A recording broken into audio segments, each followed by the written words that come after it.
নাইজেরিয়ার রাজধানী আবুজার এক জাদুঘরে দাঁড়িয়ে আছেন একজন ভাস্কর। তার চোখে গর্ব আর হাতে বিস্ময়কর সৃষ্টি, গাছের শিকড় দিয়ে তৈরি এক নারীর মূর্তি। এই মূর্তিটি শুধুমাত্র একটি শিল্পকর্ম নয়, বরং এটি এক জল দেবীর প্রতিচ্ছবি। ছড়িয়ে পড়া গাছের মূল যেন তার চুল, আর মুখে ফুটেছে আদি বাস্তব চিহ্ন। এই জলদেবীর মুখে যে নকশা দেখা যাচ্ছে, এগুলো জল ও প্রকৃতির প্রতীক। পেছনে তাকালেই দেখা যাবে শিকড়গুলো যেন চুল হয়ে নেমে এসেছে। ৪৯ বছর বয়সী এই শিল্পী ইমানুয়েল একোকোটু গাছ কাটেন না, তিনি খুঁজে বেড়ান পরিত্যক্ত শিকড় নদীর ধারে কিংবা ঝোপঝাড়ের ভেতরে। এ বিষয়ে ইমানুয়েল বলেন,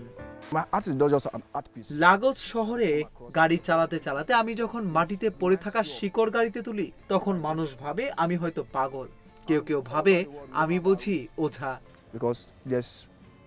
বর্তমানে বিশাল ডাইনোসর ভাস্কর্য তৈরি করছেন ইমানুয়েল। শিকড় দিয়ে তৈরি বিশাল এই ডাইনোসরের মূর্তি, যার ওজন প্রায় ৩২০ কেজি। ৯ মাসের পরিশ্রমে তৈরি এই শিল্পকর্মের দাম প্রায় $১৬,০০০। এই শিল্প শুধু শিকড় দিয়ে তৈরি নয়, এর ভেতরে আছে হাজারো মানুষের পরিচয়। আমরা সবাই আসলে এক একটা শিকড়, শুধু মাটির নিচে নয়, আমাদের শুরু ইতিহাসের গভীরেই।